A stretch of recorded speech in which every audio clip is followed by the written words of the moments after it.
အမေရိကန်ဆိုတော့ Britney Spears ကိုအရက်တော့မဟုတ်မွေးရစေဝါသုံးဆွဲပြီးကားမောင်းနေမှုနဲ့တရားစွဲဆိုလိုက်တဲ့သတင်းပဲဖြစ်ပါတယ်ခင်ဗျာသတင်းဆောင်ရင်ရုပ်သံလိုင်းမှာကြိုဆိုပါရစေနောက်ဆုံးရသတင်းများကိုတင်ဆက်ပေးသွားပါမယ်ခင်ဗျာဒီဖြစ်ရပ်ကို2026ခုနှစ်မတ်လ4ရက်နေ့မှာအမေရိကန်နိုင်ငံကယ်လီဖိုးနီးယားပြည်နယ်မှာဖြစ်ပွားခဲ့တာဖြစ်ပြီးတော့ရဲတပ်ဖွဲ့ကသူမကိုကားကိုမမှန်ကန်ပဲမောင်းနေတဲ့အတွက်ရပ်တန့်စစ်ဆေးခဲ့ရပါတယ်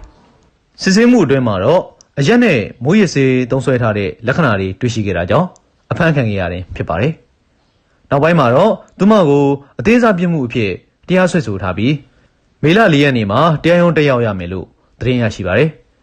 ဒါပေမဲ့ဒီဟာကသူမရဲ့ပထမဆုံးမူဗီကားမောင်းခဲ့တာဖြစ်တာကြောင့်ထောင်ဒဏ်မဟုတ်ပဲစောင့်ကြည့်ကာလနဲ့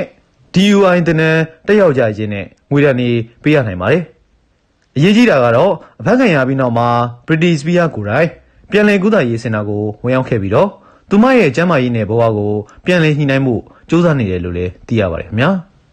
ယခုလိုမျိုးနောက်ဆုံးရသတင်းဆောင်တွေကိုတင်ဆက်ပေးသွားမှာမို့ follow လေးလုပ်သွားပေးကြပါဦးခင်ဗျာ